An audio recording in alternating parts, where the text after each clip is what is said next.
Assalamualaikum warahmatullahi wabarakatuh.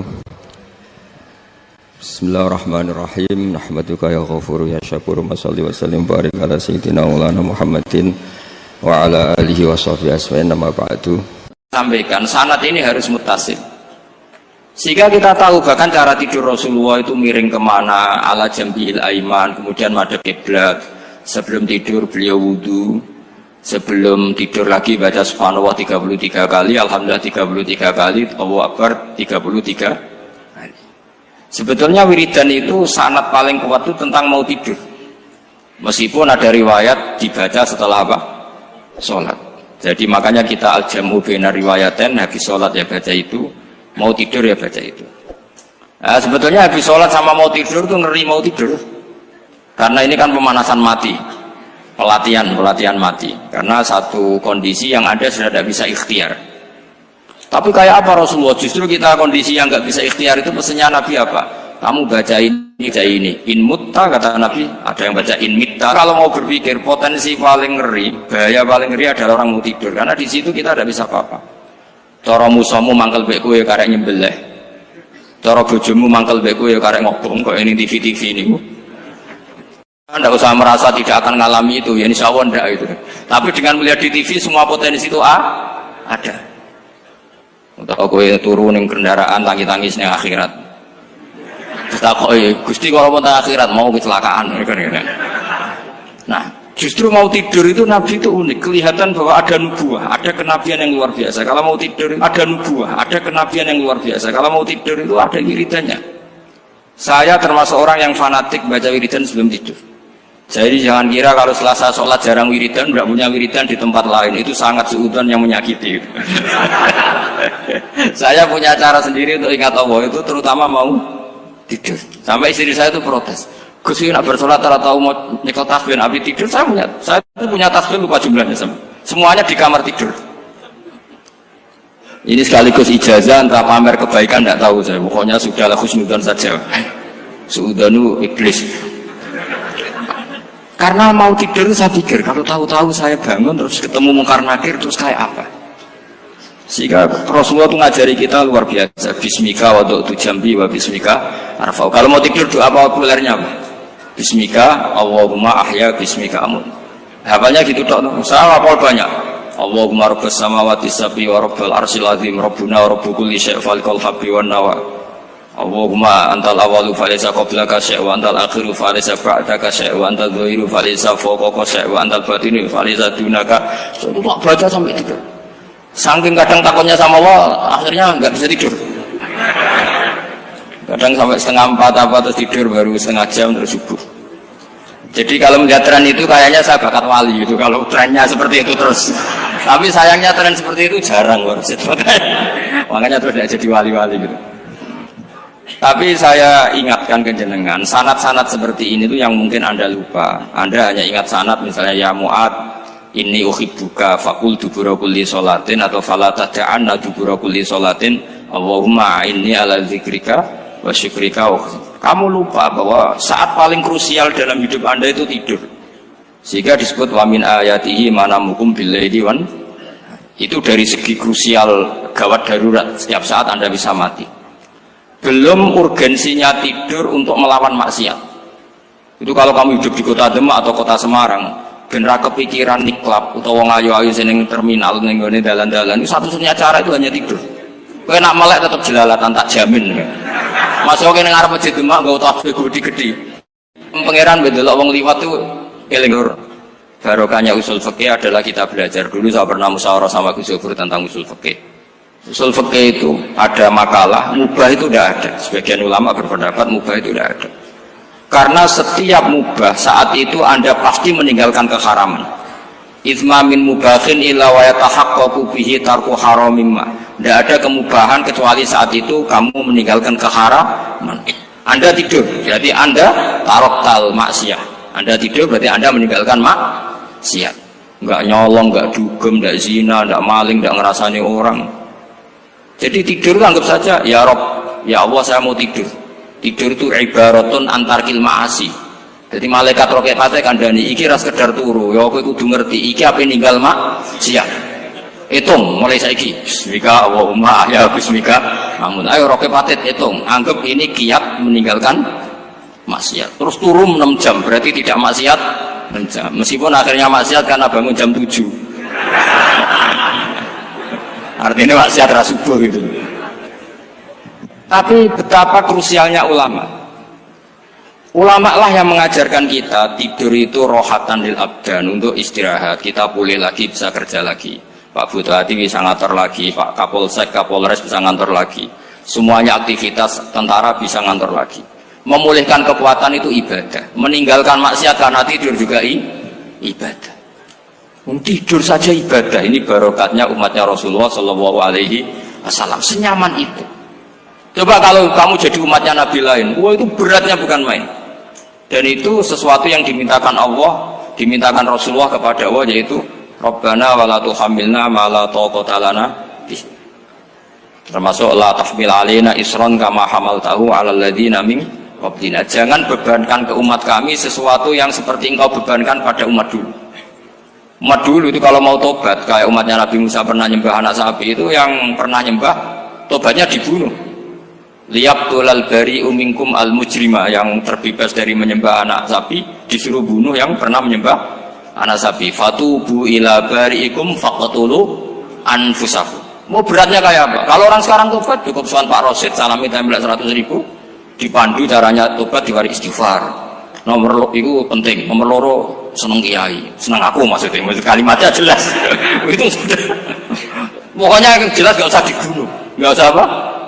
Gak usah apa? Dibunuh. Sehingga tidurnya umatnya Rasulullah itu luar biasa, terutama tidurnya orang puasa. Tidurnya tasbih, tidurnya ulama juga tasbih. Karena dengan tidur itu kita tahu alamat kematian. Di mana kita masih di dunia saja punya kondisi di mana kita tidak bisa menentukan diri kita sendiri. Dan itu awal dari kita mengimani la haula wala quwata illa billah. Segagai koyok ngono ternyata ada kondisi di mana kita tidak bisa mengendalikan diri kita sendiri. Makanya disebut wa min ayatihi manamukum billaili wan nahar. Yang bisa menganalisis itu siapa? Ya ulama. Ulama kok tahu karena punya sanad musalsal ila Rasulillah sallallahu alaihi wasallam. Sehingga uniknya kenapa tidur itu sakral? Coba semua nabi di antara wahyunya itu lewat apa? Semua nabi di antara wahyunya lewat apa? Tidur, lewat mimpi. Inni ara fil manami anni atfahuka fanzur madza tar. Maka mimpi ini harus dikelola secara baik. Yaitu kalau kamu mau tidur, wudu dulu, baca tasbih, terus tinggalkan semua dunia, anggap saja ini pemanasan kematian. Itu insya Allah mimpinya sip pokoknya. Paling dikejar-kejar Dajjal kecemplung kali, insya Allah. Tapi kalau kamu tidur gak wudu, raiso turu terus raiso turu mangan seku, raiso turu terus raiso turu mangan sek ben warak ben iso turu. Insya Allah dikejar Dajjal kecekel. Akhirnya ngelindur tak karu-karuan karena tadi. Nah, sanad seperti itu yang punya siapa? Hanya ulama. Ada lagi satu contoh, ini sudah hampir 20 menit maksud. Itu saya pernah ngaji Durarul Kalami Syafi'i, mutiara-mutiara ngendikan Imam Syafi'i. Itu ulama itu mesti ngendikan itu unik. Tadi saya sudah cocokkan sama Bupati, tak tanya, Pak Bupati saya ini punya ilmu dari Bapak, mungkin pas untuk jenengan pakai. Kata Bapak, urip iku padha wae, ngadepi kanca mek musuh iku padha wae, malah kadang ribet kanca. Dulu saya itu iskal itu janggal. Tapi setelah ngaji Durarul Kalami Syafi'i yang ada di Muqaddimah kitab Majmu', Muqaddimah Syarhul Muhadzab Imam Nawawi. Imam Syafi'i ngendikan gini. Man ahsana ilaika faqad qayyadaka. Wong ngapiki kowe nyancang kowe. Kayak Pak Rosid itu apian bae kok. Ngene sarang sowan mampir, gayane apian, jebule nyancang. Awas nek teko ning Demak. Itu faqad qayyadaka, nyancang kowe. Tapi waman asaa ilaika faqad atlaqaka. Wong sing eleki kowe iku penak bebasno kowe. Kowe tau diutangi wong kancamu ta musuhmu? Sing biasa utang kowe lho. Kanca. Kowe numpak mobil ketemu musuh enak ra usah nawani, nek ketemu kanca monggo bareng. Sing ngel-ngelo kowe kanca atau musuh? Artinya gini, kanca ya barokah, nggo perjuangan, musuh ya barokah mergo ora tau utang. Jadi segampang itu ulama melihat kehidupan itu. Man ahsana ilaika faqad qayyadaka wa man asaa ilaika faqad atlaqaka. Jadi akhirnya kita hidup itu berkah terus. Di konco ya enak kata Solo, di konco Gus Yofur, nak kalau buatan sakit fikih musyawarah, ora iso tasawuf musyawarah. Di konco Pak Rosid, konco rai sederhana. Pokoknya duit. Tadi kurang contoh. Kalau rai Arab kan nggak sederhana, Pak. Wajahnya mewah terus. Ekonominya juga sederhana. Saya sama Rosid sama-sama gak kaya. Jadi ada yang contohkan kan Gus Yofur sama Gus Baknya ngebis. Memang saya sering sama Gus Yofur ngebis sampai sekarang masih sering. Bukan karena miskin yang jelas itu pilihan itu. Jadi ulama itu segampang itu melihat kehidupan. Saya termasuk kiai muda yang nggak takut mati, bukan karena yakin di surga gitu, karena saya sering baca berdoa. Allahumma ya Allah, kata Rasulullah, kamu harus berdoa ya Allah, ij'alil hayata ziyadatan li fi kulli khairin wal mauta rohatan li min kulli syarrin. Mungkin sekarang kita ada zina, mungkin sekarang kita ada korupsi, mungkin sekarang kita ada maling, tapi potensi itu tetap ada. Yang bisa ngakhiri itu apa? Kematian. Maka anggap saja kematian itu rohatan li min kulli syarrin, semua mengakhiri semua keburukan. Kayak apa Rasulullah memandang kehidupan? Kalau kamu masih hidup, anggap saja ziyadatan li fi kulli khairin. Saya gara-gara hidup saudara kersane Pak Rosid ngaji di sini. Ikhlas Pak Rosid itu sangat ikhlas. Saudara senior kula dipaksa nggih gelem, diintimidasi nggih gelem. Wah itu barokah. Nanti setelah saya mau mati, karena saya juga akan ridho-ridho saja. Ya Allah, ini akhir dari segala potensi keburukan saya. Sehingga kiai-kiai NU, kiai-kiai alim ada bajingan, tukang ngemel wong kok mati. Saya gitu Pak, niki saya gitu. Tanggane ra ono sing gelem muni saya. Kiai ini maksud, ayo Pak muni saya Pak. Mboten saya ini tempuh. Lan saya pun mati mun mboten saged nakal niku. Ya jenenge rohatan li min kulli syarrin. Kalau mayit ya rohatan lahu min kulli syarrin. Kayak apa sanad kita ke Rasulullah, kabeh itu dimana jadi ibadah. Al hayat ziyadah fi kulli khairin, al maut rohatan min kulli syarrin. Kenal Pak Rosid ya ibadah, apalagi kenal Gus Yofur ibadah, kenal bupati ibadah, konco perjuangan. Kok kenal preman ya ibadah, konco latihan dakwah, anggapnya latihan ngelola rehab. Kenal polisi ibadah, jaga stabilitas nasional, kenal ABRI ibadah, jaga NKRI. Kenal orang nakal ibadah, dianggap pembina. Semua itu ibadah. Kayak apa ajaran agama ini? Semuanya baik-baik saja, tergantung niat. Tapi sanad ini siapa yang punya? Hanya ulama. Nah ulama itu siapa? Ya orang yang kamu ketemu. Dalam konteks ini Mbah Mun ngajari kita macam-macam. Mbah Mun ketemu orang siapa saja hormat. Saya kemarin bikin makalah untuk beliau, termasuk saya cerita dari riwayat Rasul akli ba'dal iman billah at-tawaddud ilan nas wastina'ul ma'ruf ila kulli barrin wa fajirin.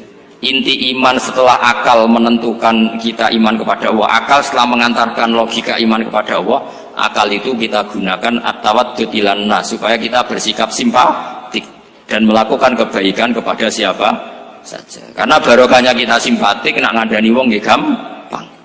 Misalnya kita di kiai alim sundul langit sampean mbek tangga modit, ketemu wong perengut, sing ape ngandel iku sapa? Sementara sing preman, ayo ngopi nggonku sik tenang ae. Sing kiai ini orang begawean ngene kopi kowe. Akhirnya sing preman sakhok di pengaruh, sing kiai ini bakhil gak duwe pengaruh. Itu tidak boleh kejadian seperti itu. Makanya ada riwayat wasqinaul ma'ruf ila kulli barrin wa fajirin. Terus kula suwun sanad-sanad seperti itu tidak boleh hilang. Saya itu kitabnya Bangun Al-Ulama Al-Mujaddid itu setengah hafal, sampai sekarang masih tak baca. Kalau mau tidur tak baca, bahkan di tas saya itu ada terus. Ya karena kalau saya di Jogja kangen Bangun baca itu, ketika beliau masih sugeng, apalagi sekarang. Karena jangan sampai saya ini punya fatwa yang mukhalif terhadap fatwanya Bangun. Ini terutama warning sama santri sarang, nggak boleh. Terakhir itu Bangun punya kecenderungan, punya pikiran kayak Yusuf Qaradawi. Ya potensi wajibnya zakat khodrowat fawakih. Ngendikan gini sama sih ingat ketika ngaji sama Gus Yofur Pak Rosid kalau bangun guyon wong desa iku wis melarat gegere nganti kaya akeh wae bangun nyontokno gegere macul nganti kaya akeh gara-gara sing ditandur pari wajib zakat. Wong Sulawesi nandure kakao cengkeh, zaman iku cengkeh joyo berhubung ora akut gak wajib zakat padahal kaya raya. Jadi fenomena itu sering diutarakan beliau. Lama-lama beliau ngarang di Al-Ulama Al-Mujaddidun, beliau mengutip pendapat Ibnu Katsir, tentu di era modern kayak Yusuf Qaradawi. Sebenarnya Yusuf Qaradawi sendiri bukan mujtahid, dia yang muqallid juga. Kata Ibnu Katsir, Wa mimma akhrajna lakum minal ard. Yang harus dizakati adalah ma itu umum, apa saja yang keluar dari bumi. Maka kecenderungan Mbah Mun akhir-akhir itu mbok ya fawaqih khudrawat itu dizakati. Tapi beliau tentu tidak ilzam ya, karena beliau sangat syafi'i. Tapi ini kan saran yang baik lah menurut saya. Apa susah sih dadi wong lomo gitu. Wong dadi wong medhit kok mbok bila-bila. Lah nek kowe takok takbire ndi Gus, nek khudrawat fawaqih melon kakao tebu wajib zakat. Takbire iku lomo iku apik, medhit iku elek, ngoten mawon.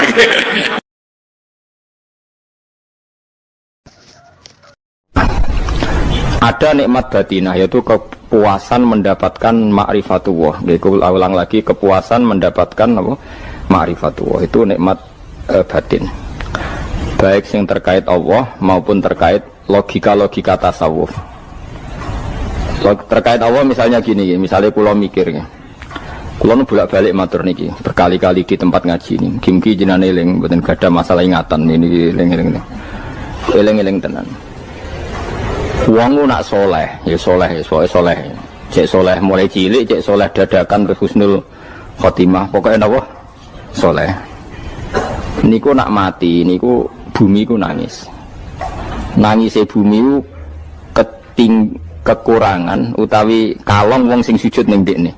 Ya Allah Gusti, biasanya wonten tiyang niku sujud teng nggen kula, dia berperilaku baik teng nggen kula, sakniki tiyang niku pun jenengan ambil, nangis bumi.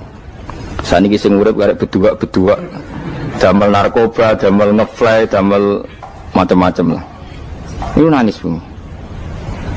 Langit semeneng. Gusti matur nuwun Gusti, orang itu saya tunggu lama, sekarang sudah engkau angkat ke tempat kami. Maksudnya diangkat teng langit. Sing bumi nangis, sing langit napa? Seneng. Nah kemudian kita berpikir begini, bumi kok iso nangis piye? Nah itu terserah sampai apa termasuk ulama zahir apa termasuk ulama batin. Kalau ulama zahir mengatakan bumi nangis itu mau kinayatun anil husni, pokoknya pantasnya bumi itu susah, wong kelangan putra terbaiknya.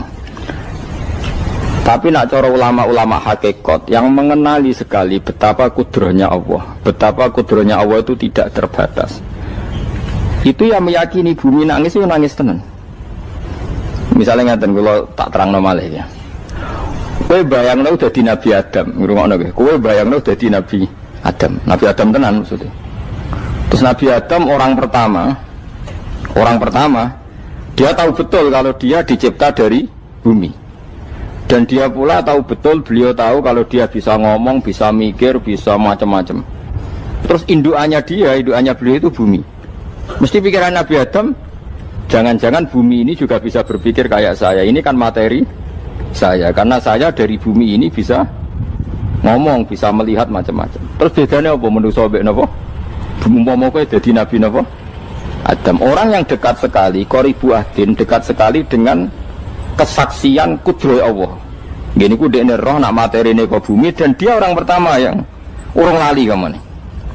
Tapi ketika sudah ribuan orang, mungkin jutaan orang lali, seakan-akan bumi itu tidak jenis dari kita. Bumi adalah hal yang berbeda dengan kita. Kita manusia berakal, bumi itu benda mati. Terus kowe katut wong goblok-goblok, bumi itu benda mati. Sajane ya rada kriminal wong Islam muni bumi itu benda mati. Enggak bisa berpikir, yang bisa berpikir hanya manusia. Itu kengawuran-kengawuran yang kita ciptakan sendiri, kita wariskan turun-temurun. Umpama kowe iku dadi ulama, ngomong ngono iku isin. Bumi nggak nyekseni kue sujud, banyu nyekseni mbok pangan, mbok ombe kanggo sujud. Semua itu bersaksi tentang kita. Ya, lana sama tangklet kulo, cara melogika gimana? Begini, tawari cara gampang-gampangan ya. Tawarai tauhid sing kasyaf. Tauhid ini yang dawe Sayyidina Ali lau kusifal khoto umastatu yakinan. Umpama somben tutup-tutup iku dibuka, akulah imanku lah tambah mbek pangeran. Karena tren dunia dan akhirat sama. Zaman yang dunia ya Allah ala kulli saing godin, kok zaman yang akhirat ya Allah ala kulli saing. Cara Sayyidina Ali, somben aku sematilah imanku ora tambah meskipun aku ora swarga neraka. Lah kena napa? Darah padha wae ning dunia ya pertunjukan kudratullah, ning akhirat ya pertunjukan kudratullah. Jadi pikirannya Sayyidina Ali seperti itu. Saya kan lahir misalnya tahun 1970. Berarti mulai Nabi Adam itu saya kan nggak ada. Ngerti-ngerti ada. Saya mengira waktu zaman tidak ada itu panjang apa cepat?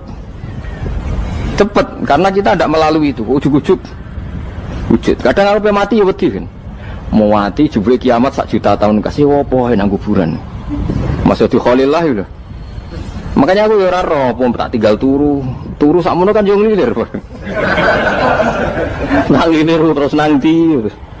Apa mlaku-mlaku nang donya apa piye nak turu ya kok ngani ngoyo turu kok ribuan tahun lintas.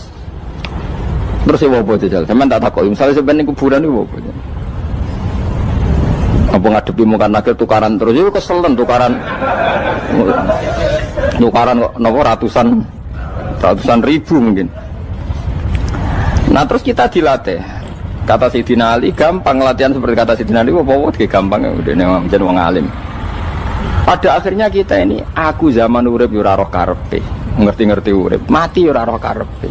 Pas mati sampean petangin dah yo ora roh karepe, pokoke wa mata sauna illa ya Allah. Makanya masyhur itu dia ketemu orang ateis. Dia orang ateis itu anti Tuhan, anti Tuhan pokoknya. Dia ditanya, lalu kamu hidup itu karena siapa? Ya gak tahu hidup. Lalu kamu mati yang menentukan siapa? Ya gak tahu, kalau tahu mati. Ya berarti Anda gak bisa menentukan diri kamu sendiri.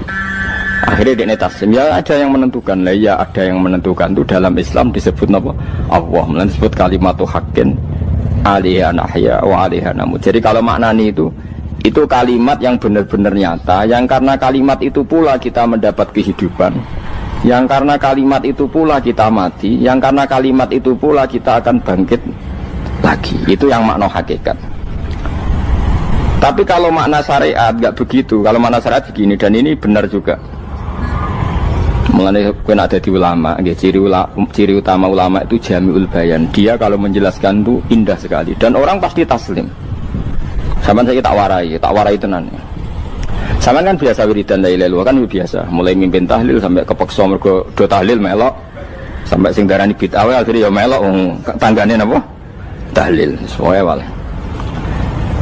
Kata Ibnul Qayyim Al-Jauziyah dalam kitab Zadul Ma'ad. Kitab Zadul Ma'ad itu kitab kesayangannya Sayyid Abdul Al-Haddad. Sayyid Abdul Al-Haddad itu pengarang kitab Zadul Ma'ad. Padahal kitab ini dikarang oleh muridnya Ibnu Taimiyah. Abdul Al-Haddad itu gak seneng Ibnu Taimiyah tapi seneng muridnya. Jadi di sini ulama ya demokratis. Gak seneng gurunya tapi seneng. Saja nih Ibnu Taimiyah itu orang baik. Ya ulama top ya baik, ya waras top. Tapi ngerti-ngerti Wahabi itu identik dengan Ibnu Taimiyah. Akhirnya ulama ahli sunnah penyebut itu terus izin. Mulane kiai-kiai ra ono sing dalil kala Ibnu Taimiyah mergo dicap Wahabi. Padahal Ibnu Taimiyah wong alim. Di kitab-kitab kita termasuk Sayyid Muhammad piyambak nanya Ibnu Taimiyah kala Syekhul Islam lho kala. Tapi kan ini sudah milik Wahabi sehingga kita ini terus akhirnya gak gelem nyebut. Jadi kitab koyo dalil fastabiqul khairat iki apa par iki dadi dalil yo dhewe-dhewe. Wah parah tenan wong-wong. Dulu saya melihat orang enggak kunut itu ya biasa. Mergo saya sebagai wong alim ngerti iku madzhab Abu Hanifah. Saiki nek ora kunut Muhammadiyah. Kita ini sebetulnya ahli ilmi enggak tahu kunut itu madzhabnya siapa kita. Itu madzhabnya Abu Hanifah, yang kunut madzhab Syafi'i. Tapi tahu-tahu iki madzhab NU, iki madzhab Muhammad. Mana ada orang-orang ini bisa punya madzhab? Ngalime sepiro nganti dadi nopo? Madzhab. Tapi wis dadi bahasa, wis dadi nopo? Sewajo kabeh jane. Mas repot-repot. Tak warai iki. Sampeyan ben nglafadzno la ilaha illallah iku keren iki, keren tenan mboten keren-keren. Ngendikane Ibnu Qayyim Al-Jauziyah itu gini. Min asliha khuliqatil jannah wa min asliha khuliqatin nar. Terus wa min asliha khuliqatid dunya wa min asliha bu'isatir rasul wa min asliha qatalar rasul. Itu terus sampai sekarang saya tak bedai. Surga itu kan digawe kelas VIP. VIP mewah. Terus jari rugane widadari dulu kan nak mini tersebut. Kira 70. Wahyu kabeh ora ono sing kriting, wahyu kabeh. Wahyu kabeh terus gak tahu delok wong liya. Kadang bojo kita wis elek jek delok. Oh ya widadari sifatnya maksuratun fil khiyam. Jadi gak tahu keluyuran ning ndi. Wahyu kabeh. Lek surga yang semewah itu selek itu ya bagi mereka sing nglafatno atau yang menerima la ilaha illallah. Neraka sekarang dibikin dalam itu. Jari Abu Hurairah neraka itu tes-tesane benda kamu jatuhkan ke neraka itu untuk santai ke bawah itu nunggu 70 tahun. Kila 70.000 tahun. Dikena HP mu mbok ceblok nang neraka itu cebloke ngenteni 70 tahun. Betapa dalamnya, ngentekno bego piro ya bayang misalnya. Oh itu kontraktor mana saja tidak sanggup itu disuruh ngeduk kedalaman neraka. Iku ya mau kanggo wong sing menolak la ilaha illallah. Jadi kalimat ini luar biasa. Swarga digawe bagi yang nerima, neraka digawe ya untuk yang menolak. Ini kalimat sing kena tahlilan turu iku lho. Iku kalimat sing nggo alasan Allah gawe swarga. Terus kalimat sing suwe-suwe sing lafadzno diarani bid'ah iku. Itu kalimat sesakral ini nasibnya akhir zaman iku entek. Gara-gara dilafadzno tahlilan tersangka jadi apa? Bid'ah. Dulu kalimat yang dipuja-puja penyebab surga dan neraka. Saiki kalimat itu tersangka. Mau perkara napa? Bid'ah. Wis aja melok-melok, kowe debat ya ora iso makili aku sebarno iso. Kok kowe terusno dalan tok. Dah. Berarti la ilaha illallah itu kalimat yang surga dibikin karena itu, neraka dibikin ya karena itu. Kemudian Allah punya sunnah, lalu butuh pelatihan. Dikasihlah Allah gawe bumi. Dia manusia butuh latihan, dibikinlah bumi. Bendene latihan ikrar la ilaha illallah dengan sadar, dibikinlah bumi, liyabluwakum terus dites. Wes digawe bumi, ono makanan, ono minuman, ono wong wayah, ono pegatan macam-macam, wong diutang wis mbulet macam-macam. Gue ngetes, eling la ilaha illallah apa eling utangi, eling la ilaha illallah apa eling kasuse, pokoknya dites. Karena nggak fair kalau Allah bikin itu kemudian nggak dites, dibikinlah darul imtihan. Dunia itu bahasa Arabnya darul imtihan, tempat tes-tesan. Imtihan mana apa? Tes, liyabluwakum, diuji. Pas diuji kita hidup. Artinya kita dihidupkannya pun oleh Allah demi tes-tesan la ilaha, itu disebut kalimatu haqqin alaiha. Nah ya sebenarnya kita hidup pun ini untuk dites. Pada akhirnya la ilaha illallah apa enggak? Paham ya? Terus dites. Allah itu juga secara hukum itu kan nggak fair, dites kok nggak punya pemandu, dibikinlah rusul, diutuslah para rusul untuk pemandu. Tes itu kan butuh seru, mak pemandu tok ora ono musuhe kan gak seru, dibikinlah setan. Saat ini sebagian kita sudah setan tapi ini ben seru. Lho ndak setan kan minal jinnati wan nas, rumangsamu setan usopo. Baik setan minal jinnati wan nas. Jadi kena muni auzubillahi minasyaitonir rajim, terjemahnya berlindung Allah dari saya sendiri ya Allah itu. Lalu itu kalau lama dulu biasa naudzubillah min syururi anfusina wa min sayyiati a'malina. Sebenarnya kita berlindung hanya dari setan yang jauh, iblis itu enggak. Ya setan diri kamu sendiri, min syururi anfusina, dari kejelekan diri kita. Ngomongnya do wujud, soalnya setan tuh makhluk gaib sing piye. Lah kowe iku sapa? Nganti kowe maksiat terus mergo akrab klop, roh mbek setan klop. Mulane terus maksiat. Dah Allah ngutus pemandu yang ngecul setan ben fair. Napa? Fair. Jadi semua darul ibtila ini juga demi kalimat. Nah, makanya disebut kalimatu haqqin sing alaiha nahya. Kita hidup ya demi mendapatkan kalimat itu. Kita mati nanti ya demi kalimat itu, artinya mati ke neraka ya karena kalimat itu kita menolak atau mengabaikan. Masuk surga ya karena kalimat itu kita hormat, kita benar dalam memperlakukan kalimat itu. Berarti alaiha nahya wa alaiha nam. Terus wa alaiha nub'as karuan, kalau kamu termasuk minal aminin ya nub'as minas solihin, kalau minal kafirin ya nub'as minal zolimin. Tapi semua desain dunia ini hanya demi kalimat la ilaha illallah Muhammadur Rasulullah. Nah ini kan penting. Bagaimana mungkin kemudian kalimat sesakral ini, sehebat ini, kemudian ada orang tahlil kamu tidur? Kok iso? Kalau jangga kok iso wong turu? Misalnya kayak mangkel, kalau mangkel sing mimpin Gus, wira barbar. Bagaimana mungkin kalimat yang menyelamatkan Anda kemudian Anda anggap problem? Elek gak? Elek. Apalagi kamu anggap ini bid'ah. Nak cara kula oke lah, ndongakno mayit itu gak ono tuntunan Nabi. Tahlilan gak ono tuntunan. Tapi wis muni tok kono tok. Artinya menduk kono tok ora usah nyerang kalimah, enak kalimah tetap kalimah thayyibah. Soal kowe ra seneng sing tahlil, mergo tiga profesi lah iku wonge wae gedhinge aja geman. Ya saya misalnya, saya kadang enggak cocok sama mubalek karena kadang profesi. Tapi saya tidak pernah anti pengajian, bagaimana pun membawa syiar Islam. Tapi kalau mubalek kadang ora seneng, kadang takok entuk piro Bareng sangoni sithik, kok sumpah mek transportasi ini. Lah ngono kok mbok senengi iku piye? Tapi kita terus gedeng keliru iku sing gawa siar Islam. Mana ada pengajian didengar orang banyak tanpa mubalek? Gak iso. Ini iso melepukno barang-barang ra penting jadi penting iso. Lah cara guruku teng Sarang ning ape melepuk kanggo panggung barang perkara. Tapi kadang ya benar. Yang namanya mudin mubalek ya itu bisa benar bisa salah, tapi kamu nggak boleh gedeng kalimatnya. Pilih kalimat itu kalimat hak. Nah, ini penting kalau utarakan. Sehingga zaman Nabi Sugeng ini rungokno tenan ngaji kula. Zaman Nabi Sugeng ada sahabat namanya itu Usamah bin Zaid. Ini sahabat kesayangannya Nabi, hibbu Rasulillah. Usama itu diutus Nabi perang. Ini dengerin ya, diutus perang. Pas perang itu si kafir tadi menggal temannya. Ada yang tangannya putus, kakinya putus. Wah, seorang kafir ini sudah luar biasa. Bacok sana, bacok sini. Ketika terdesak oleh pasukan Usama, kebetulan Usama ini cakap ya, sama beberapa temannya orang Ansor. Orang kafir yang sudah koto'a arjulana wa koto'a aidiana, dia pas terdesak bilang la ilaha illallah. Terus sama Usama tetap ditusuk, dibunuh karena dia berpikir ini qolaha muta'awwidzan, dia melafadzkan kalimat itu hanya berlindung dari pembunuhan. Setelah dilaporkan Nabi itu marah besar. Nabi ngendikan kaifa anta ya Usamah bila ilaha illallah idza ja'at bika yaumal qiyamah. Kowe nak ditakoki la ilaha illallah ku piye? Piye wis ngomong la ilaha illallah, tapi sampai ngomong ngoten sak usih ngetoki tangan kula, maksudnya tangan kula tangan kelompok saya, tiga-tiga saya. Nabi tetap jawab kaifa bila ilaha illallah idza ja'at bika yaumal qiyamah. Pokoknya Nabi menyoal terus. Sampai menjadi fatwa ijma'nya fuqaha, siapapun yang melafadzkan la ilaha illallah harus kita terima meskipun qolaha muta'awwidzan, meskipun saat melakukan hanya cara zahir berlindung dari kematian, sehingga kita terima. Orang kafir yang 80 tahun kafir melafadzkan la ilaha illallah 1 menit menjadi mukmin. Sampai ada ayat qulil ladzina kafaru iyantahu yufar lahum ma qad salam. Ini kalimat yang sakral, bahkan kafir yang 80 tahun saja menjadi mukmin hanya karena melafadzkan la ilaha.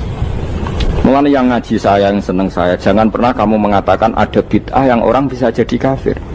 Bagaimana mungkin orang mukmin yang ke kuburan dan melafadzkan la ilaha illallah kamu katakan kafir? Padahal kalimat ini yang kafir 80 tahun saja menjadi mukmin. Saiki ana wong nglafadzno la ilaha illallah mergo salah tempat pinggir patok mbok arani kafir. Kok aneh. Sing kafir 80 tahun dadi mukmin iki gara-gara ngafalno la ilaha illallah dadi kafir. Mergo mau salah kali, salah tempat.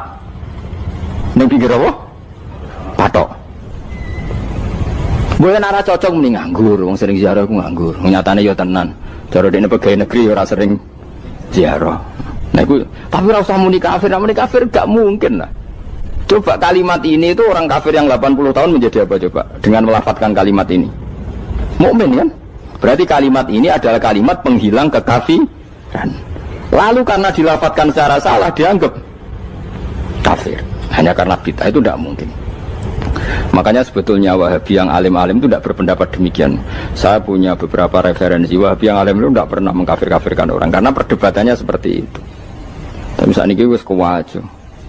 Sebenarnya kalau orang alim itu ya mirip-mirip, entah Wahabi entah tidak mirip-mirip. Karena kalimat tadi.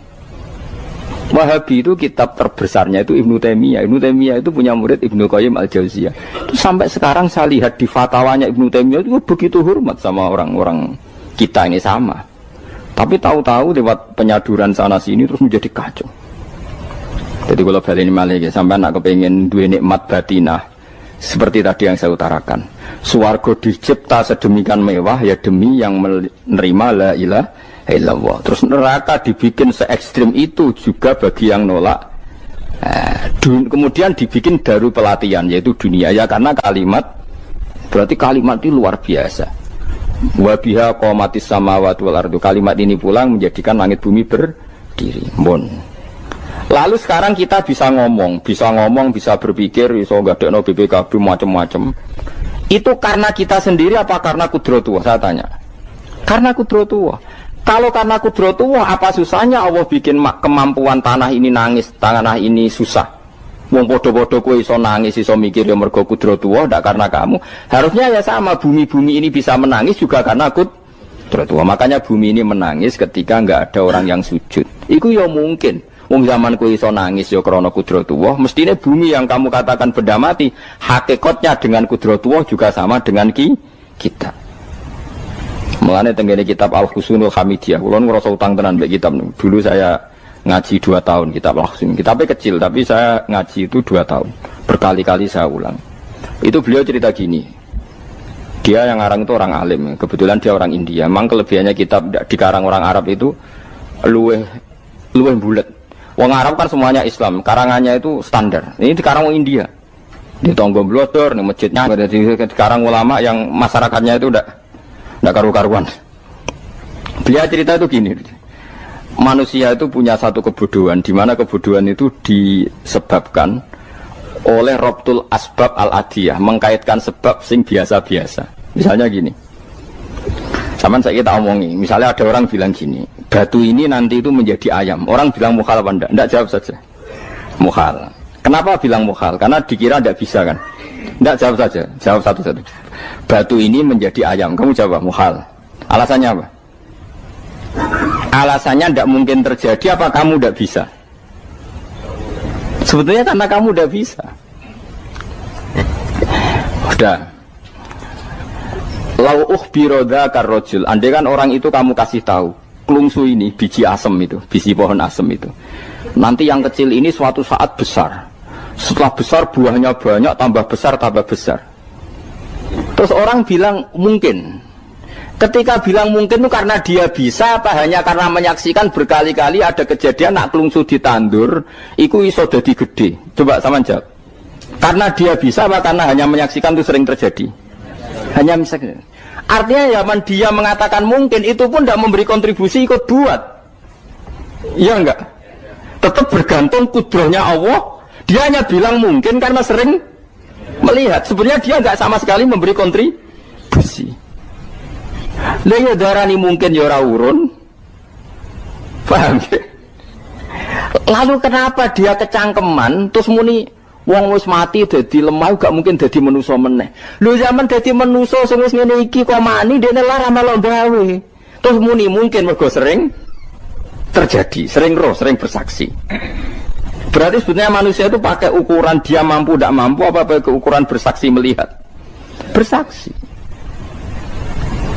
Nah ini kan problem, kita sebagai manusia itu problem. Mulane disebut wa kanal insanu zaluman jahula, wis goblok aja-aja. Mergo manusia itu nak wis goblok aja-aja. Makanya saya kemarin diminta ngisi di pondok kajen. Kalau sampeyan berdebat sama orang ateis atau orang komunis itu gampang saja. Dilatih begini seperti teorinya Quran. Ya nanti saya teruskan, ini tak ulang lagi ya. Saya ulang lagi ya. Andai kan nggak pernah terjadi telur itu jadi ayam, nggak pernah terjadi sama sekali. Telur itu jadi ayam. Terus kamu mengasih tahu orang tadi, telur ini loh nanti jadi hewan yang hidup terus terbang. Mesti dia bilang mukhal, mau benda mati kok nanti jadi benda hidup yang terbang ngalor ngidul. Berhubung sering terjadi dan dia pun tidak ikut bikin, bilang mungkin. Paham?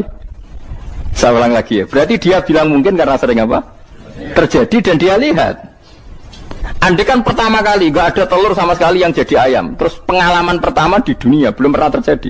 Kamu kasih tahu telur ini nanti jadi ayam terus terbang. Orang ini bilang mukhal enggak? Mukhal. Berhubung sering terjadi bilang enggak?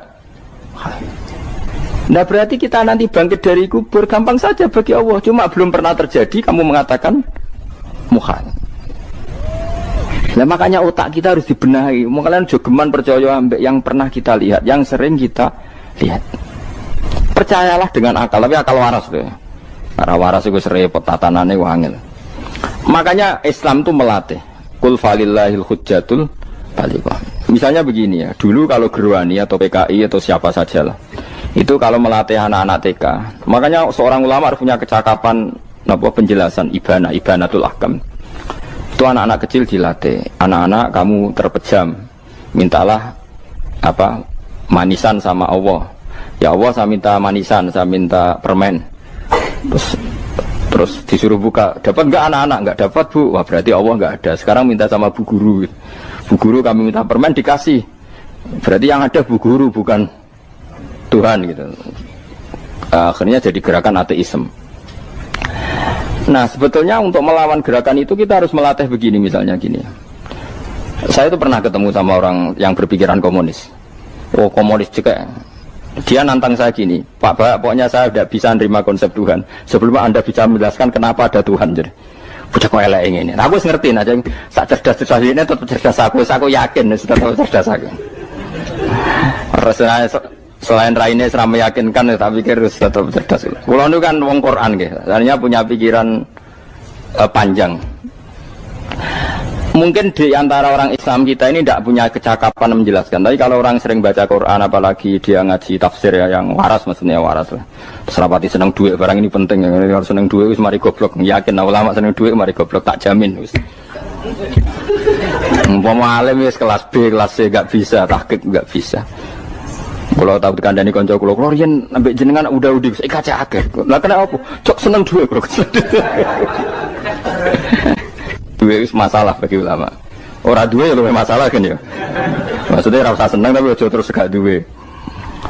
Sekarang saya tanya, Quran itu melatih kita gini. Quran itu sederhana kalau ngelatih tauhid, tapi orang pasti ingat. Kata Allah gini, enggak apa-apa, saya tidak Tuhan, enggak apa-apa. Kamu yang Tuhan. Tapi buktikan kalau kamu Tuhan. Caranya gini. Am khalaqus samawati wal ardi. Ya enggak apa-apa, kamu yang Tuhan enggak apa-apa, tapi buktikan kalau kamu menciptakan langit bumi. Mereka pasti ikrar, ya enggak mungkin saya menciptakan bumi, saya lahir sudah ada bumi. Yesus lahir sudah ada bumi, enggak mungkin Tuhan. Terus Tuhan membuat pertanyaan kedua, am khuliqu min ghairi syai'in. Ya sudah, kalau saya tidak Tuhan lalu enggak ada Tuhan, berarti alam raya ini tercipta oleh sesuatu yang enggak ada. Aneh enggak, misalnya sebelum alam raya ini enggak ada Tuhan. Berarti sebelum alam raya ini kan adanya nihilisme, sesuatu yang enggak ada. Kemudian sesuatu yang enggak ada menjadi penyebab sesuatu yang ada. Aneh enggak? Menurut saya aneh. Sesuatu yang enggak ada itu mestinya kan enggak bisa ngelabeti, enggak bisa berfungsi, enggak bisa ada gunanya. Wong jenenge ra ono iku ya ora marai apa-apa. Mau ra ono kok dadi sebab. Sesuatu yang menjadi sebab itu yang wujud apa yang enggak ada? Yang wujud.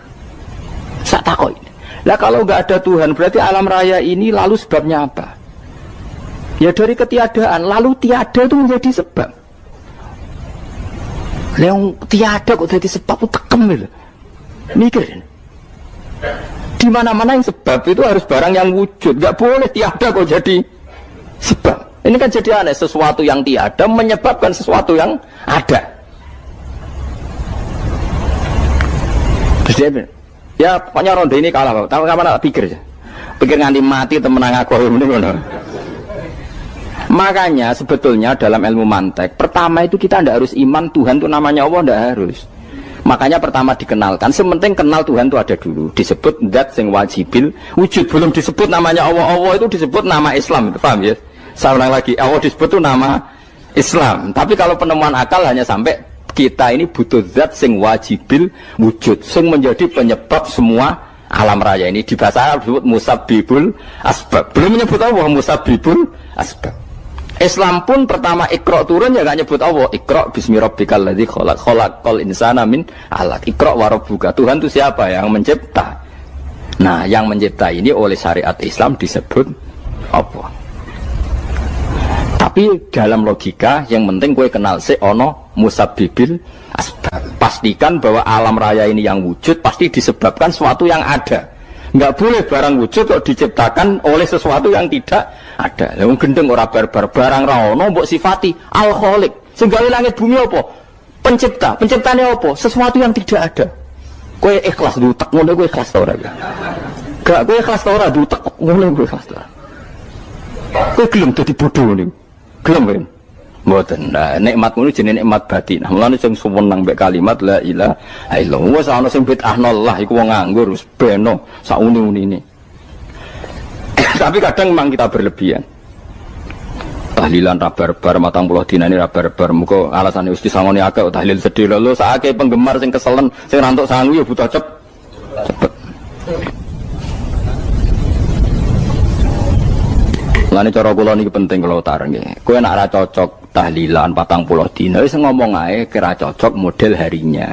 Tapi ki aja menolak kalimat la ilaha illallah iku disifati Kanjeng Nabi kalimat thayyibah. Wong Nabi nyifati thayyibah, kalimat yang suci kok nyifati bid.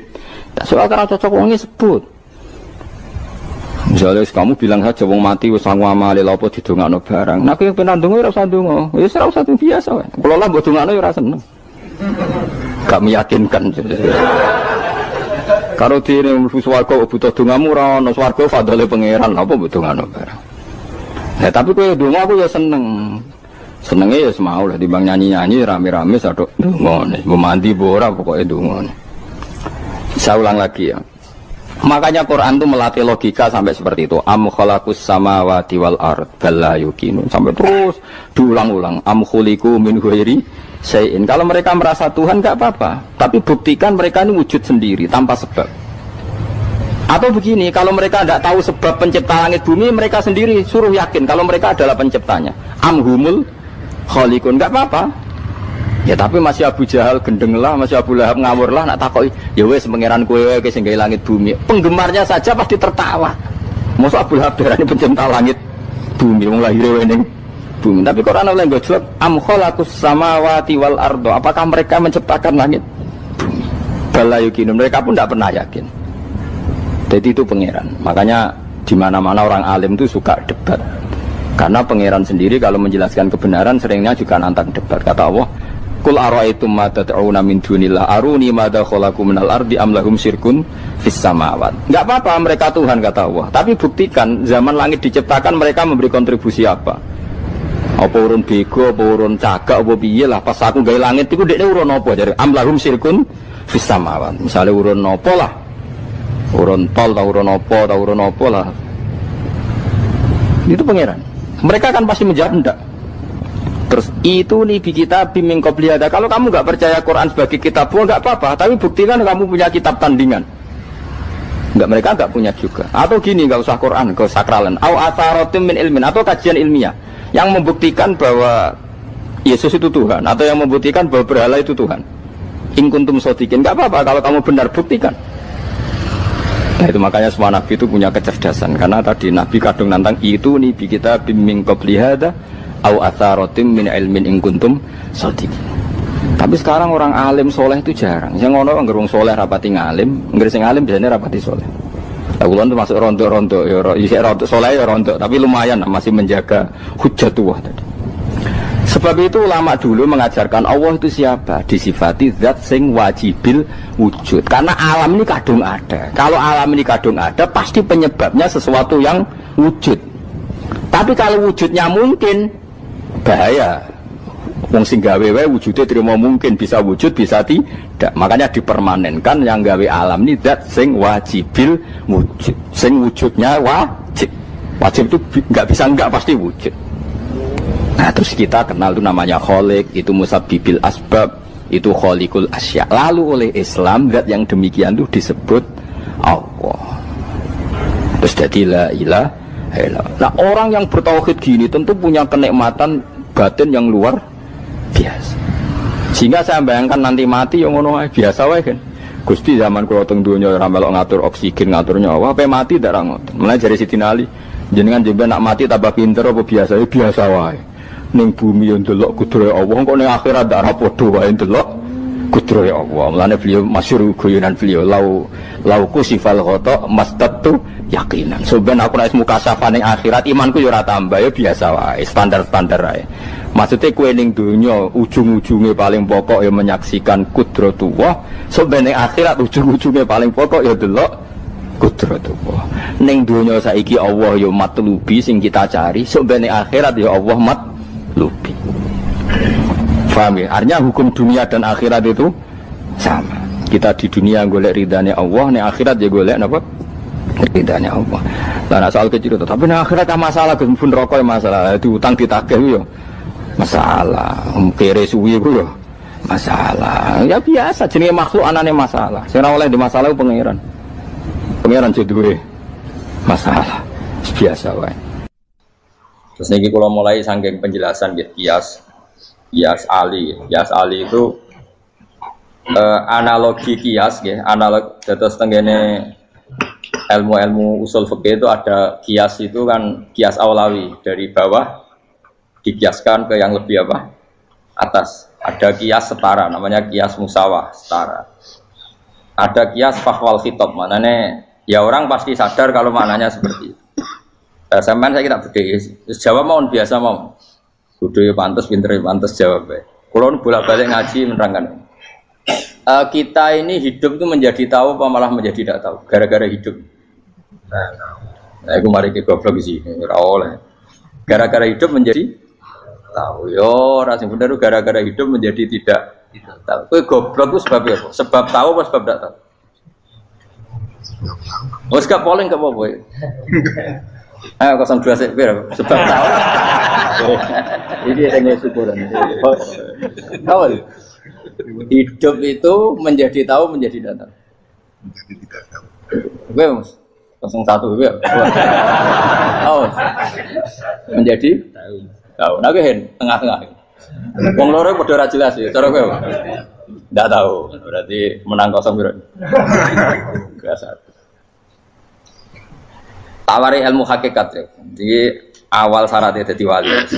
Meskipun jadi wali ku yo angel tapi tak warai mukadimah napa.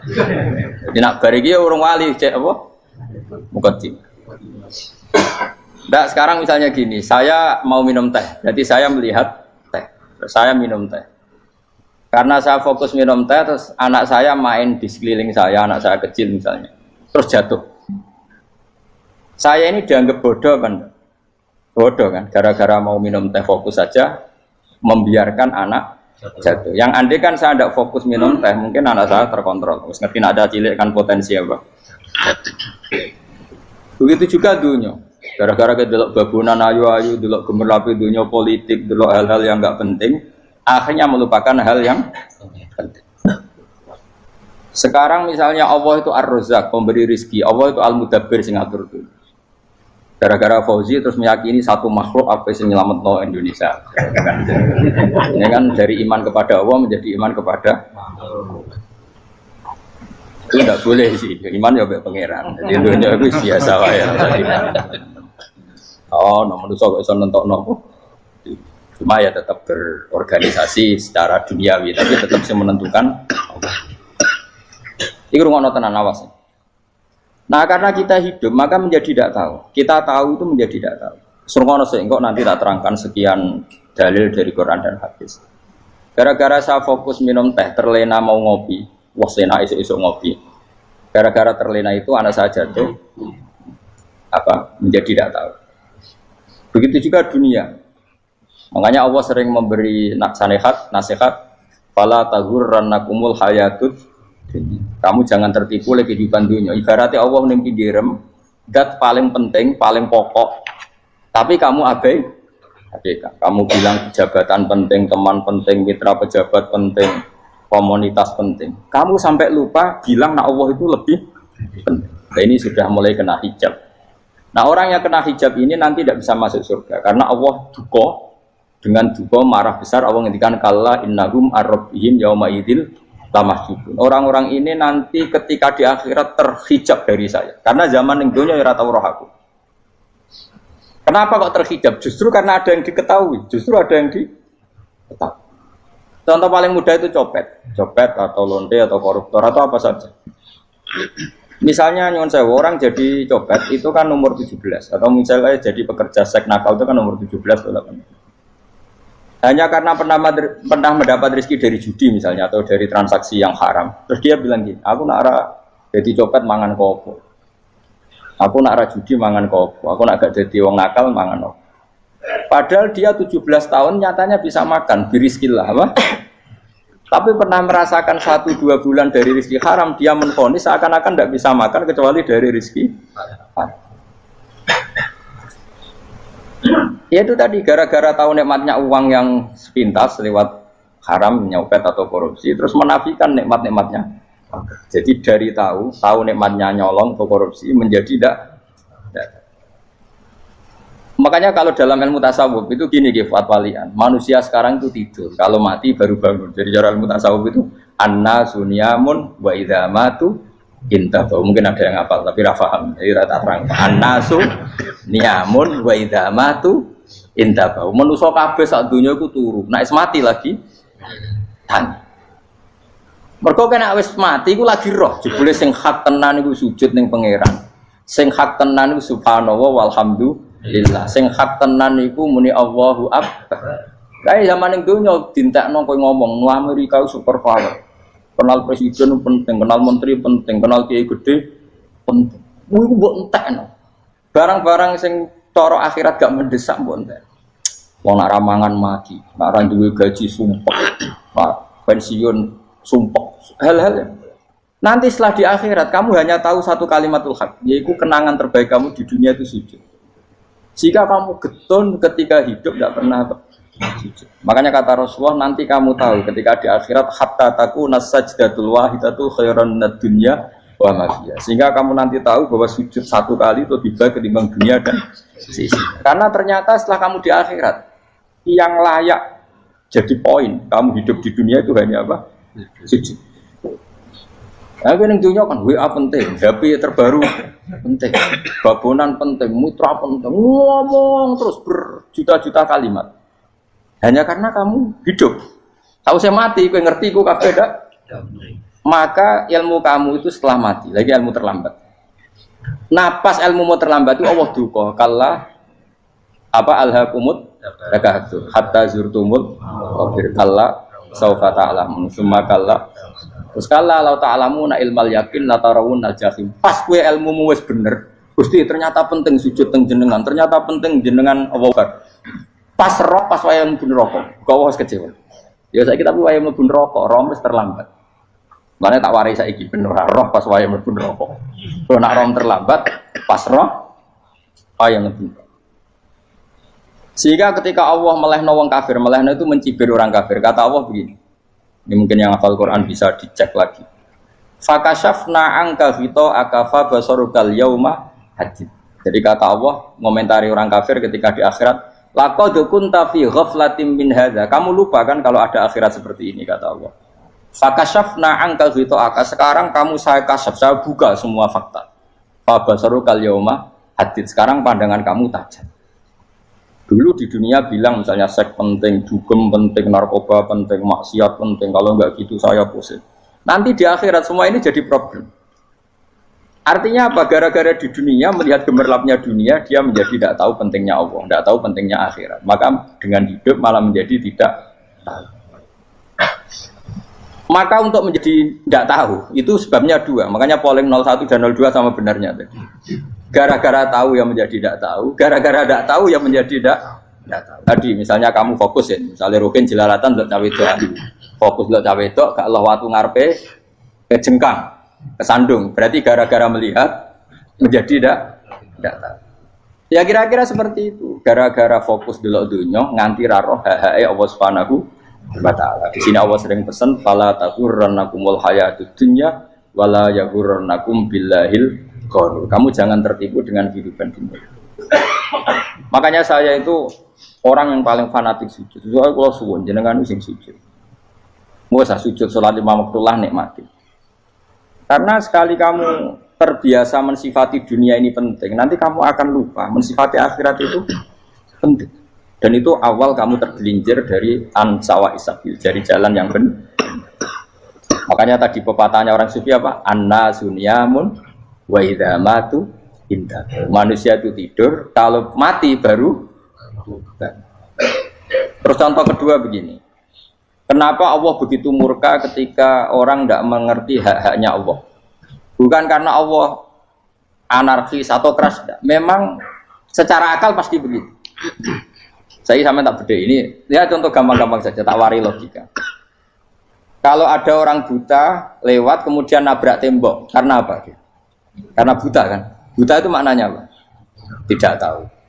Akibat tidak tahu, nabrak tembok. Ya kan? Karena tidak tahu. Karena tidak tahu nabrak tembok, karena tidak tahu terjatuh di sungai, karena tidak tahu terjatuh di jurang. Sekarang juga sama. Orang karena tidak tahu pentingnya agama, tidak tahu pentingnya Allah, kemudian dia fokus ke duniawi. Akhirnya ya nabrak tembok. Natijanya sama enggak? Saya ulang lagi ya. Orang buta karena tidak tahu nabrak tembok. Orang fokus untuk perempuan cantik atau melihat apa, kemudian dia tidak tahu depannya juga nabrak. Untuk menjadi nabrak itu syaratnya tidak tahu apa tahu. Bisa dua-duanya. Tidak tahu ya sebabnya nabrak, fokus ke yang lain ya bisa. Nah, maka tidak tahu ya sebab nabrak, fokus ke yang lain juga sebab. Nah, mata kita, hati kita ini sudah dipenuhi hal-hal yang tidak penting, sehingga kita lupa dari hal yang penting. Kayak tadi kita mau minum kopi saja, fokus sampai meninggalkan anak main sampai jatuh. Berarti minum kopi sebenarnya tidak satu kebodohan, tapi ketika membiarkan anak kecil jatuh itu adalah kebodohan. Sebetulnya makan menikmati dunia itu tidak kebodohan, tapi ketika Anda melupakan Allah itu menjadi satu apa? Kebodohan. Ini disebut kamu jangan terlena oleh kehidupan apa? Dunia. Nah, kenapa terlena? Ayo kakean delok. Mulane Nabi itu ora tau delok dunia. Nabi, saya ini tak latih gitu di wali, tapi mukadimah. Kulo itu belum pernah delok. Saya pernah punya kakak wakil bupati, punya teman gubernur, teman gubernur banyak tuh. Kulo delok susu ora wani. Mergo kuwatir seneng. Nabi itu pernah, Nabi itu jenenge manusia, pernah lewat itu. Kemudian tonggo-tonggone Nabi kebetulan pas pulang bawa unta-unta banyak.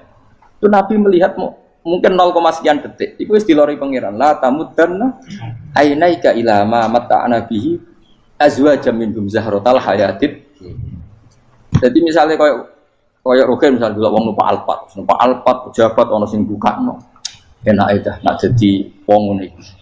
Kalimat itu direkam oleh Allah bahwa Mustafa pernah ngomong enake dadi wong iku numpak Alphard ana sing bukakno. Tapi kita tetap kirim. Sehingga nanti di akhirat kalimat itu direkam misalnya nanti ternyata yang numpak Alphard misalnya nyuwun sewu misalnya yang numpak Alphard tadi tetap di neraka, kamu ya ikut di neraka. Karena dia menikmati Alphard lali akhirat, kowe yo ngangen-angen kepengen seperti itu. Maka poinnya sama. Kalau pun rokok bareng. Terus ada orang sujud di musola, melarat sujud. Kowe gak pernah enake dadi wong iku. Padahal sujud itu yang menjadi orang masuk surga. Terus kowe ditakoki ning akhirat. Kowe tahu angen-angen dadi wong sujud mboten ate. Tapi kowe tahu angen-angen mewah nate. Yes, seneng kono kira-kira gitu.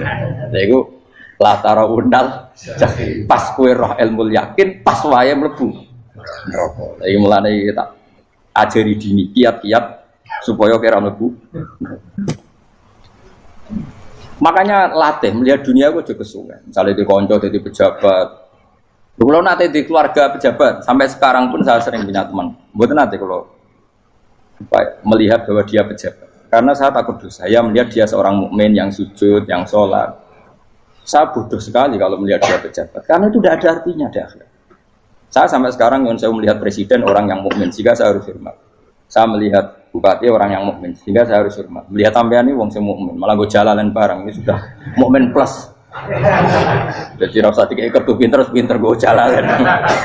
Jalalan gudel bisa gaya bisa. Gudel lu rano mana nih? Oh anu keangger wong bisa maca kitab kok. Jos lah. Jadi saya ulang lagi. Makanya saya itu nanti kalau sampean alim sudah kayak saya, itu pasti nggak kagum sama sahabat. Sahabat itu, apalagi Rasulullah ya tentu. Sahabat dulu aja yang gampang ditiru. Sayyidina Umar ketika ditusuk oleh siapa? Abu Lu'lu siapa? Al-Majusi. Abu Lu'lu itu seorang Majusi. Dan Umar itu orang pendendam. Dia orang pendendam. Tapi tentu karena dia orang baik, ya pendendamnya hal-hal yang baik. Coba kalau kamu ditusuk orang itu dendam enggak? Kira-kira sebagai manusia kan dendam. Itu tanyanya begini sama yang ya taruh sekarang orang dekatnya. Yang bunuh saya tadi siapa? Itu Abu Lu'lu Al-Majusi, Hulamul Muhirah. Dia budaknya Muhirah. Majusi, iya ya Umar. Dia sudah mau mati. Itu ngetikan gini, sama siapa alteknya? Alhamdulillahilladzi lam yaj'al maniyati biyadi rajulin sajadalaka sajdah yuhajuni biya yaumal qiyamah. Ya Allah, terima kasih sekali ya Allah. Engkau mentakdirkan saya dibunuh oleh orang yang enggak pernah sujud. Kalau saja dia pernah sujud, maka dia berhak menuntut saya dengan sujudnya untuk masuk surga. Artinya gini, kalau dia ditusuk orang yang pernah sujud, misalnya Sayyidina Umar kok ditusuk oleh Ruhin, kemudian Umar masuk Ruhin masuk neraka, aku tetap pedih Gusti. Isowai sujudnya dia menjadikan enggak berhak masuk neraka. Artinya Umar saking hormatnya pada sujud itu dia enggak berani.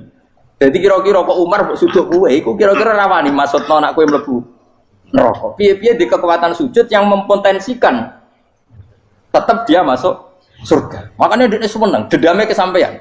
Syukurlah nek sing mateni aku ora tau sujud. Dadi tak patut nang neraka langsung gludeng ngene kira-kira gitu. Saking hormatnya ambek sing jenenge sujud. Tapi kita sekarang enggak. Rawong ning musala sujud, ya jan wong nganggur. Otak kita ini sudah PKI lah kamu. PKI halus. PKI yang tanpa kartu, paham? Makanya Allah kalau muji sujud itu enggak, sampean tak latih supaya baca Quran yang benar. Kayak apa Allah bikin Ka'bah? Kayak apa mulianya Ka'bah? Itu dibikin Allah untuk apa? Lil akifina wa sa'tusai warrukais sujud, dan untuk orang-orang rukuk dan sujud.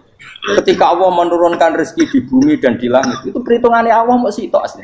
Rabbana liyuqimus shalah faj'al afidatan minan nas tahwi ilaihim warzuqhum inasam.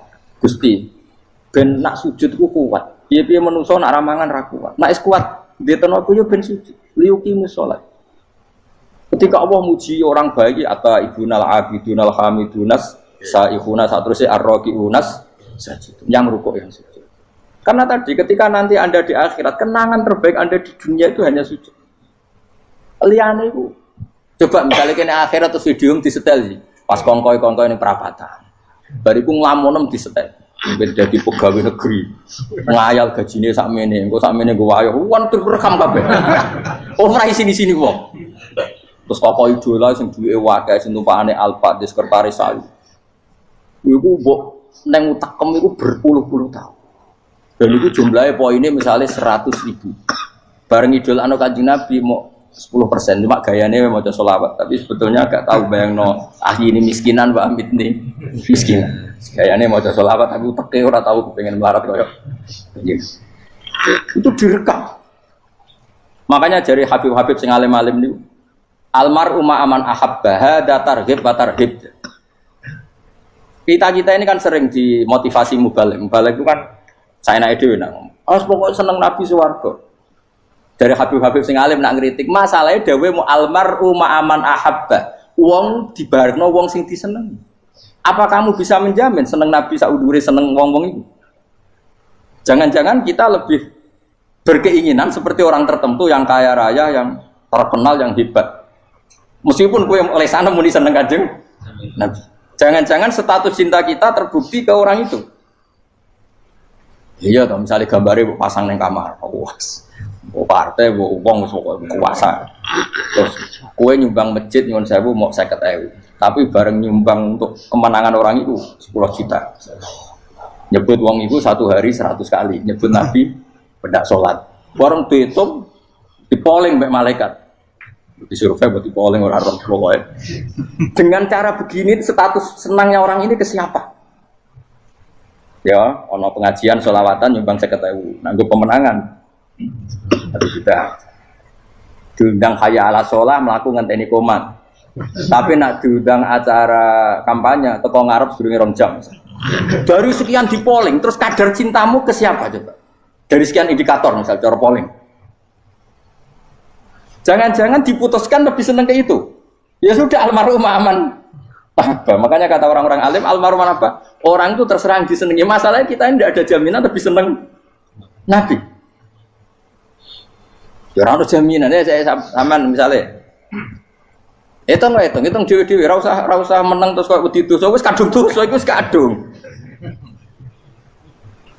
Makanya Sufyan Ats-Tsauri itu dadi wali ku mangsa murgo ibadah akeh mboten. Sufyan Ats-Tsauri gurunya Imam Syafi'i. Dadi wali itu sederhana.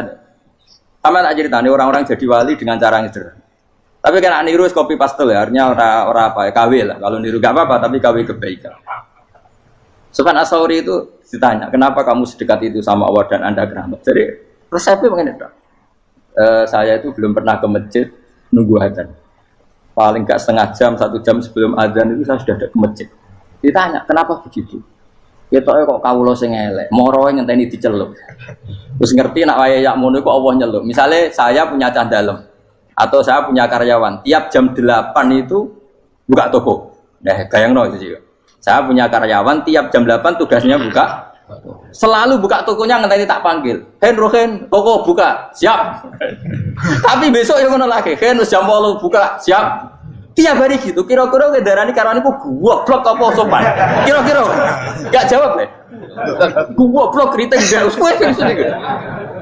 Nah, Sufyan Ats-Tsauri tidak mau gitu. Wong wis ngerti nek Allah yang mono wayahe manggil. Jadi ya kerja malu ya ning kono. Dadi Allah ayala salam pun Gusti. Ayala salam pun teng mriki. Iku sudah dadi wali. Oh iku saya buat tiru tapi KW lho, gak masalah. Tapi ini kan resep, no? Lu mangkel lo gak kira-kira. Ono karyawan tiap jam 8 kon buka toko. Selalu marane ngenteni di pagi. Jadi wali dulu tuh punya cara muamalah sama Allah tuh luar biasa. Ya ora usah mbok tiru terus kemen dadi wali wis ra iso kadung salah. Biasa wae. Aku lah nganti saiki ya biasa wae. Aku mau masjid ngenteni mek kumat ya biasa wae. Tapi aku kan iso dadi wali lewat jalur liya lah aku ya. Jalurku kan akeh. Mulang ya mari wali, sabar ning coba ya mari wali. Jane ana jalur fakir ya mari wali kan. Tapi kan loro, fakir loro. Jadi Imam Adil ya wali, dia bojo judes iku wali masyhur. Ana wali ku barokah di bojo judes. Jadi ya jalur dadi wali. Wah lebih ngeri lagi. Ngeri tenan nganti akhirat aja wedi. Jadi anak jote apa gak? Para suami takut istri silakan baris, bareng sing wis baris, bareng sing wedok. Pak rene lho tetep moro-moro. Wah, wedi bojo kegawa ngantine akhirat bahaya, you know. Wis bahaya wedi bojo nganti kegawa napa? Masyhur jadi cerita-cerita wali wis biasa ulang lagi ya. Latih, meskipun dari kecil latih. Makanya kamu tahu kenapa Quran itu kalau ngendikan sujud kayak gitu spesial. Balillah fa'bud wa kum minas syakirin. Jadi meskipun kita di dunia umumnya orang saya makan, saya minum. Saya juga punya istri, punya keluarga. Tapi saya belum pernah melihat anak saya itu sebagai anak saya. Saya kalau melihat anak saya ini teman sujud saya, nanti yang meneruskan sujud saya. Saya tenan kulon bolak-balik ditanya istri saya dan agak-agak marah. Terus Pak, kenapa kamu hormat sama anak sampai gitu? Kalau nanti manja gimana? Kalau terlalu manja, saya bilang itu udah anak saya. Itu nanti yang meneruskan sujud saya, meneruskan rukuk saya. Saya nanti pasti mati. Dan saya butuh di bumi selalu ada yang sujud sama Allah.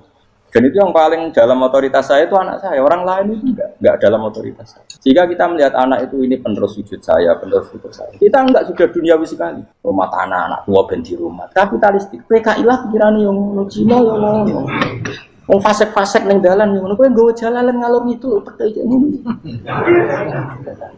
Jadi dulu itu kalau para nabi donga fahab li milladunka waliya yarisuni wa yarithu min ali Yakub, seorang turunan yang meneruskan tradisi sujud, tradisi. Sehingga ulama-ulama dulu kalau dongakno anake ya min ahli sujud, wa min ahli Al-Qur'an, wa min ahli sunnah napa? Enggak apa-apa kowe seneng donya gak apa-apa. Ora usah tak warai wis seneng dhisik. Paham dadi iki ora usah cara Gus Bak rapopo, ora usah tarani rapopo wis mbok lakoni. Makanya pulau suwun sangat. Sujud itu luar biasa. Nanti kamu di akhirat kenangan terbaik Anda di dunia adalah pernah apa? Sujud. Bayangkan kalau itu jadi orientasi Anda. Anda berpolitik, cek melok partai Gerindra, cek Golkar, cek PDI supaya jadi penyuara sujud tidak dilarang di Indonesia karena umat Islam mayoritas. Saking mayoritasnya sampai pejabat rasolat rawani. Beberapa pejabat rasolat bakal dipilih. Itu berarti kamu berpolitik niat bikin satu pressure supaya standar orang benar adalah sing nopo sujud itu ya benar. Kok yang kaya kerja biar bisa beli tanah untuk masjid, yang orang miskin ikut menopang supaya masjid itu berdiri. Semuanya orientasinya menuju apa? Sujud. Jadi tidak sujud itu harus jadi wong kusuk sing goblok terus sujud terus. Tahu-tahu negara dikuasai komunis misalnya. Terus akhirnya sujud gila. Termasuk menciptakan satu suasana Islami di negara ini juga berarti menciptakan keberlangsungan sujud. Karena dengan suasana Islami berarti sujud tidak dilarang, bahkan dianjur dan sebagainya. Ini penting saya katakan karena kalau tidak diingatkan, ruwet. Nabi itu pernah punya anak dalam. Anak dalam itu setelah mau boyong toro santri itu ditanya, kamu minta apa sama saya? Ya Rasulullah kasih waktu 1-2 hari mau saya pikir. Karena yang menanyakan orang yang sayyidul awalin wal akhirin setelah sekian 2 hari, minta apa kamu? Jaluannya gak tanggung-tanggung. As'aluka murafaqataka fil jannah. Saya minta jadi temanmu di surga. Oh Nabi kaget tuh. Kok kowe diwarai wong? Mboten terjemah. Nabi, kok Nabi diwarai wong ndak ada ya. Terus, kenapa kamu minta itu? Kata tadi, kalau saya minta dunia itu nanti zailah. Dunia itu pasti hilang, faniyah pasti hilang. Maka yang abadi adalah saya jadi temanmu di surga. Tapi apa kata Rasulullah Jabe? Fa'inni ala nafsika bikasrotis sujud. Ya sudah, kamu bantu saya, kamu memperbanyak sujud. Kayak apa? Nabi pun mintanya fa'inni ala nafsika bikasrotis sujud. Saya bantu untuk menolong diri kamu, kamu memperbanyak apa? Sujud. Makanya di pertama surat turun itu ada wasjud, kamu bersujud dan kemudian mendekatlah kepada Allah. Tapi sekarang enggak, karena kita kena hijab duniawi, mitra penting, semuanya penting, dan semuanya penting itu makna di hati kamu adalah hadun. Bahkan ngidolakno kiai perkara hadun nafsu, kowe nak dadi kiai gede. Wah, teko ditolak al-badru. Wale napu pidato MC ne muni Saiful Fadilah wal Karomah, mbah sauni-unine MC. Bare kudu sangoni dihormat. Tekan muji ulama wae dari segi ya, bare bisa wayo akeh macam-macam. Utak nek elek, tekan muji ulama wis dari segi. Makanya saya ini termasuk ulama, kalau kan saya ngebis biasa. Kalau jarang kerja di panggungnya, seneng dulu. Supaya semua ulama udah dipandang secara apa? Dunia. Saya sampai sekarang di sana kalau biasa, teng pasar gitu biasa. Kalau marung teng pasar mangan gitu biasa. Nak seneng kalau ben atas nama wong alim karena apa? Kalau kita terlalu menikmati dunia, lama-lama orang seneng ulama juga dari sisi dunia. Keren, jadi kiai teko disualami dicucupi, munggah. Ya enggak apa-apa itu enggak dosa sebenarnya, tapi takut saya elek-elek ini ngejolakno perkara duniawi, show-nya itu lho, Pak. Jadi wong ini tak pikir teko ngaji bar wis warmu paham karemu ora karep. Mulan ngarep ora ngaji karemu. Sing rugi kowe aku tenang ae lah.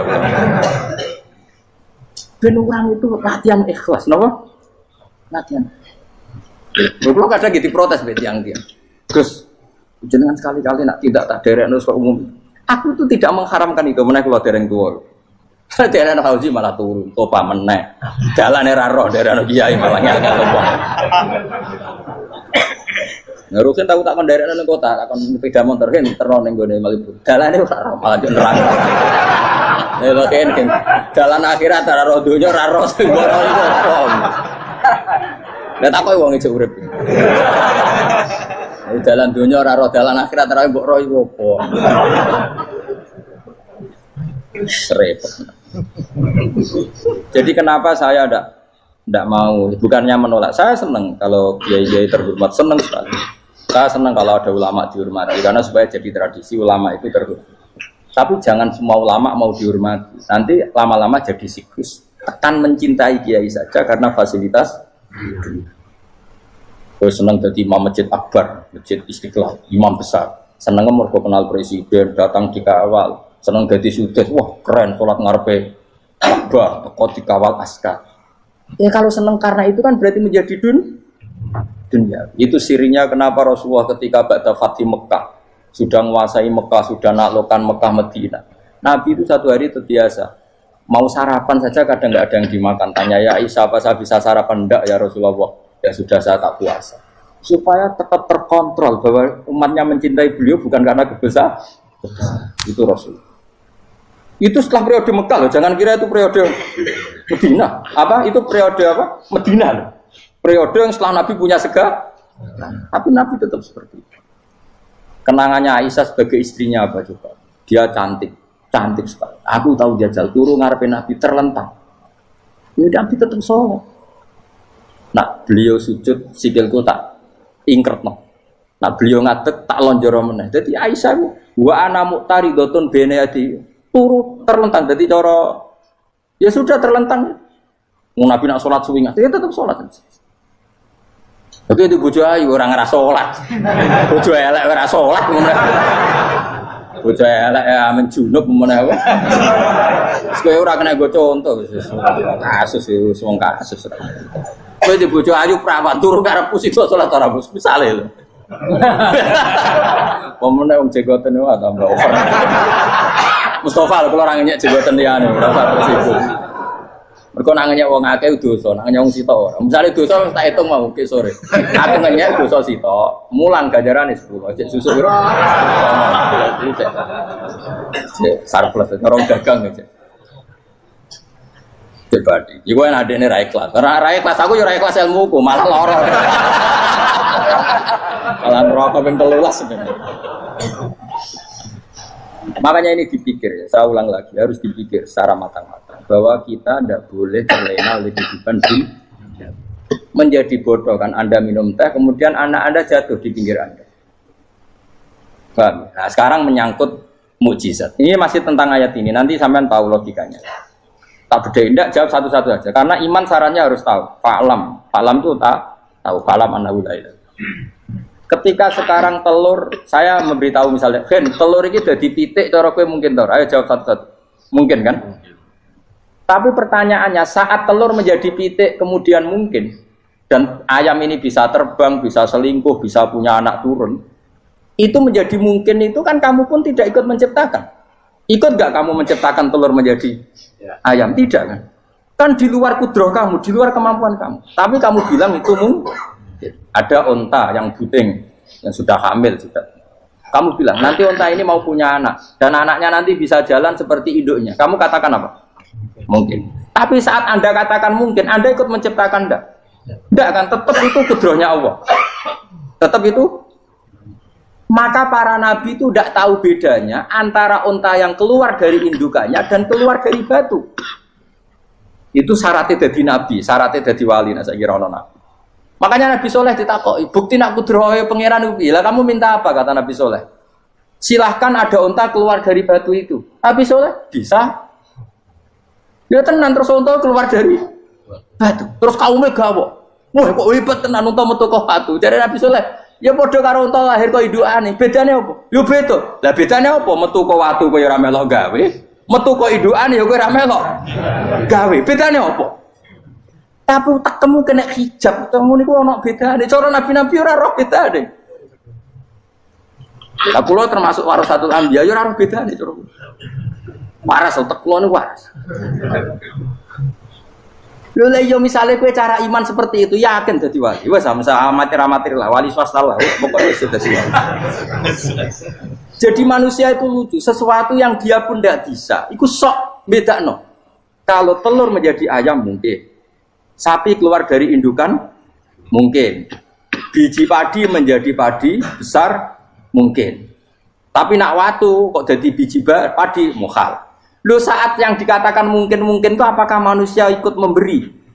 Tidak kan? Ikut menciptakan? Harusnya kan tetap bilang, yo aku menyaksikan itu karena ada kekuatan X yang menciptakan itu. Harusnya dia kalau mau konsisten kan, saya tidak bisa menciptakan telur jadi ayam, tapi ada kekuatan lain yang menciptakan. Dan saya tidak bisa. Jadi telur keluar dari ayam ya kita tidak bisa menciptakan. Sapi keluar dari indukan ya kita tidak bisa menciptakan. Termasuk untanya Nabi Soleh yang keluar dari batu besar kita. Makanya semua Nabi itu tidak tahu bedanya. Itu bedanya Nabi dengan enggak Nabi. Makanya Nabi itu tenang ya, masyhur. Ketika perang Khandaq, Nabi itu kelaparan. Kemudian Jabir datang, ya Rasulullah, istri saya menyiapkan makanan untuk orang 6 karena kambingnya hanya kecil. Maka hanya orang 6 saja yang kau boleh datang ke situ. Tapi Rasulullah dengan santainya, ya ahlal Khandaq. Padahal yang ngeduk Khandaq itu sekitar 3.000, ya ahlal Khandaq. Halumu ilayya, yuk ke Jabir. Karena Jabir sona atau amat, bikin makanan untuk kalian. Itu 3.000 orang. Wah Jabir dimaki-maki sama, sudah bilang untuk orang 6 Nabi, ya apa-apaan orang banyak. Itu mesti tidak cukup, kita mana. Nabi santai. Bilang ke istri kamu, Jabir jangan buka makanan itu kecuali ya, pakai Nabi matur untuk pengiran. Gusti ini cukupkan untuk orang banyak. Sama Allah di ACC ya terus cukup. Karena bagi Nabi, Nabi tahu betul. Sekarang ketika beras menjadi beras, apa dalam kudroh kamu, dalam kemampuan kamu? Enggak kan? Ketika sistem tubuh kita makan kemudian jadi kenyang, apa dalam kemampuan kamu? Kue muni mangan maknane sego bolebokno mulut, terus kue darani punya kemampuan makan. Apa setelah itu kamu mengendalikan sistem saraf kita, sistem urat kita? Enggak kan? Jadi Nabi itu ora beda nih, justru itu jadi Nabi. Karena dia nggak pernah terjebak, Nabi nggak pernah terjebak oleh yang pilih. Makanya cara pangeran, wa ma min dabatin fil ardi wala ta'iri yatiru bi janahihi illa umamun amsalukum. Ketika orang kafir minta bukti kudrohe Allah iku apa? Kanjeng Nabi didono manuk. Lah manuk terbang bukti kudrohe Allah. Ya biasa mat manuk terbang, wis suwe nak manuk terbang. Bukti kudrohe ning ndi? Iku tekek wis emper. Lha bukti kudrohe ya kowe ora iso gawe kan? Tapi maksudnya wong kafir bukti kudrohe pangeran ku gawe unta kok watu. Lah bedane apa mau hale unta kok watu ambek kok indukane? Bedane apa jajan? Wong ibuke unta ya ngrasa gawe. Apa ibu onto bisa menciptakan anakan onto? Kan tidak bisa juga. Manusia juga ada. Jadi itu wis cukup jadi kudroy. Tapi manusia angger barang sering terjadi darani mungkin. Maknanya mungkin, dek ini yang menentukan mungkin atau tidak. Padahal zaman mungkin pun dia ada ikut menciptakan ini lagi. Makanya itu kenapa Allah akhirnya bikin mukjizat supaya orang itu ingat kedahsyatan kudroy Allah. Sebetulnya mukjizat itu tidak penting. Maksudnya tidak penting tadi untuk iman sebetulnya tidak perlu mukjizat. Makanya ketika Rasulullah SAW ingin nuruti mukjizat yang diminta orang kafir, Allah malah ngelingno inna fi khalqis samawati wal ardi wakhtilafil laili wan nar. Sajane ana langit, bumi, ada lautan, ada apa sudah bukti kudrohe. Nah sekarang mukjizat kok ngenteni unta keluar dari apa tadi? Batu, ngenteni Nabi Saleh. Lautan merah di sebelah tongkatnya Nabi Musa terus terbelah. Itu dari mukjizat. Kalau itu maknanya mukjizat karena manusia tidak mampu, apa manusia mampu bikin lautan? Kan tidak mampu juga. Kenapa itu tidak dikatakan mukjizat? Lagi-lagi karena wis kena mataul burung. Paham jelas ya? Makanya kata Allah, saiki wong ora percaya hari kebangkitan. Alasannya masa manusia jadi tanah menjadi manusia? Memangnya manusia yang sekarang hidup itu dari apa coba?